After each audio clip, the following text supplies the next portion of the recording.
estamos iniciando mais uma aula, a aula número 18. Que o Espírito Santo esteja nos abençoando, nos dando discernimento para entender mais desta aula.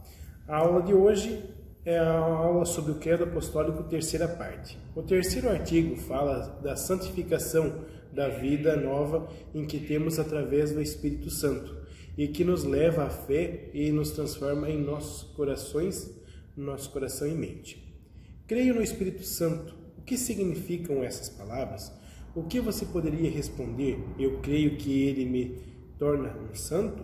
Como que ele faz isso? Através da igreja cristã, da remissão dos pecados, da ressurreição da carne e da vida eterna? Assim como um campo semeado só dá fruto quando o sol brilha sobre ele e o aquece e ilumina. Assim nossa vida só dá fruto de fé sob a força do Espírito Santo. Também uma roda de moinho não produz força se a água não cai em cima dela, e a lenha não queima se não botamos fogo nela.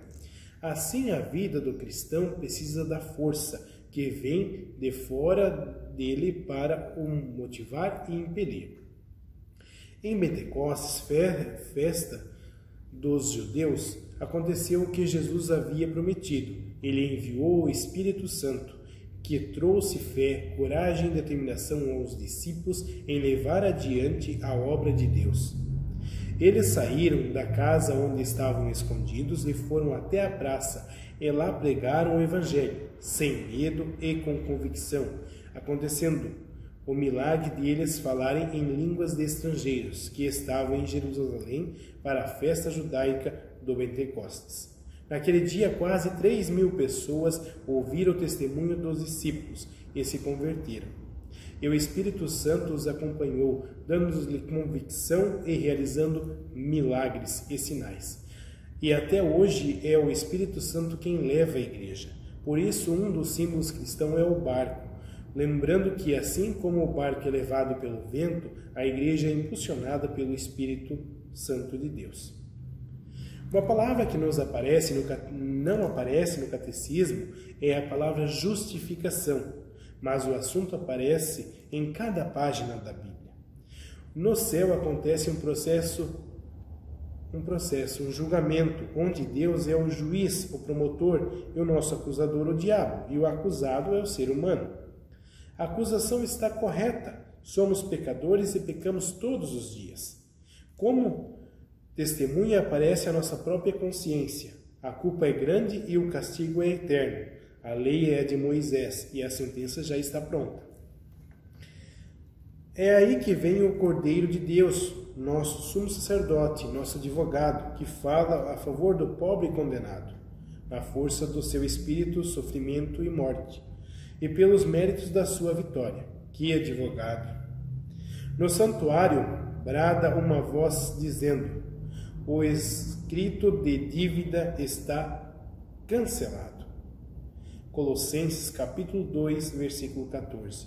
E o acusado é declarado perdoado de toda culpa e de qualquer castigo. É por isso que somos justificados, porque o Senhor Jesus assumiu nossa culpa e condenação na cruz em nosso lugar. Assim somos justificados pela fé, graças ao sacrifício de Jesus em nosso lugar. A obra do Espírito Santo é nos convencer de que Jesus fez por nós e nos levar até Ele, porque possamos receber o perdão e viver com Ele o resto de nossas vidas. E, depois de nossa morte e ressurreição, viveremos eternamente no seu reino. Esta palavra é o grande consolo. Somos nascidos em pecado e diariamente pecamos, e isso nos entristece, mas deve nos alegrar o fato em que o juiz dos meus pecados é ao mesmo tempo o meu advogado e defensor. A terceira parte do credo continua dizendo: creio na Santa Igreja Cristã. Como é que a Igreja Cristã é santa? Se tem tanta coisa errada dentro dela? Assim como uma plantação de trigo também cresce a erva daninha, assim também na Igreja estão misturados cristãos da fé sincera e os hipócritas, que são santos só de boca para fora, mas não em atitudes e pensamentos.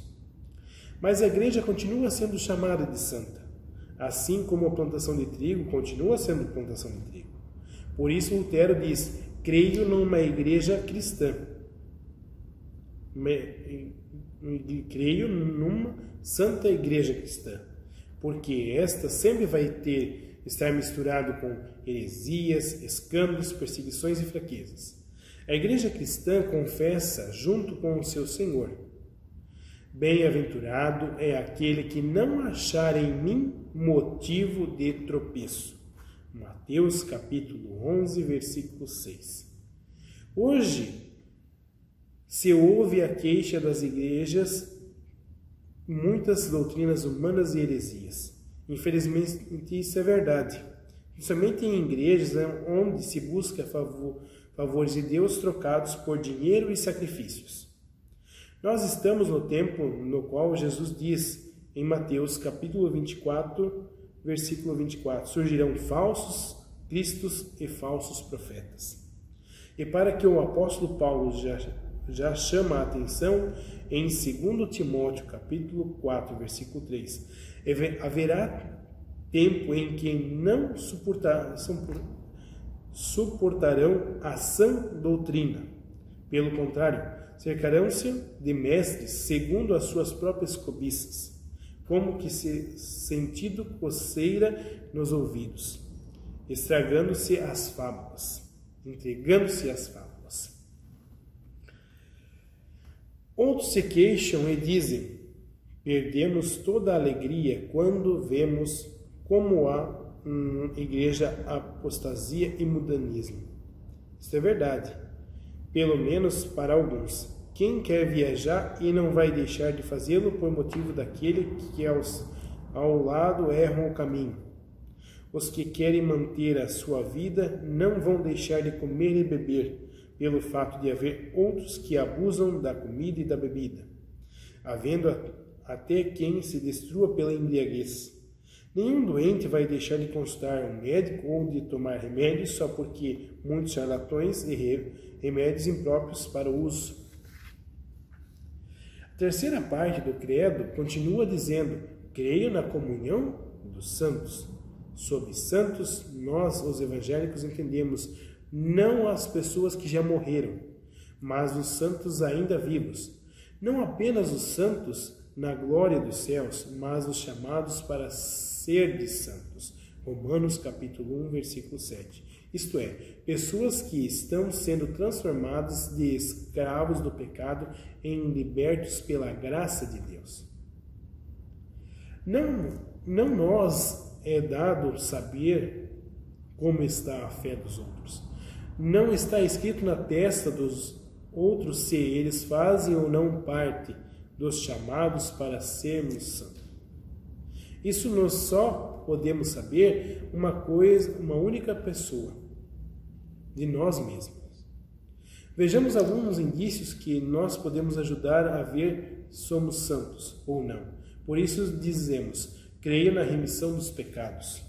Isto é, creio que Jesus me perdoa e me ajuda a andar novamente fazendo o que é o certo e não mais o que é errado.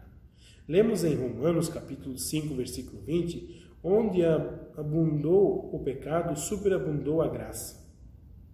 A terceira parte do credo, o apóstolo continua dizendo: creio na ressurreição do corpo. Uma pessoa normal não pode crer na ressurreição, porque ressuscitar significa encontrar Jesus, aquele que virá para julgar os vivos e os mortos. Pela fé em Jesus Cristo, Deus nos dá o perdão e a certeza de nos aceitar como filhos. Agora, nenhum pecado nos separa de Deus. A partir do momento em que temos certeza da salvação, a justificação, podemos e queremos crer na ressurreição. A terceira parte do credo termina dizendo: creio na vida eterna. A vida eterna começa no momento em que, diante da pregação do Evangelho, cremos que Jesus é o nosso Salvador e que chamamos de conversão. Uma pessoa que pode crer isso já tem um pedaço do céu na terra. Por onde Deus está, ali é o céu. Há pessoas que pensam que vão para o céu quando morrem. Mas a morte não leva ninguém para o céu. Isto somente Jesus pode fazer. Quem não começa a ter o céu aqui na terra, não vai tê-lo nunca. Recapitulamos o que aprendemos hoje. Trago as perguntas que estão na sua apostila. São elas. Primeira pergunta: como age o Espírito Santo na vida dos cristãos e na igreja? Segunda pergunta: o que significa comunhão dos santos? Terceira pergunta: o que significa justificação pela fé? Quarta pergunta: o que significa igreja santa? Quinta pergunta: o que é vida eterna? Leia seu material para compreender mais e entender mais dessa aula de hoje. Que Deus os abençoe e até a nossa próxima aula. Amém.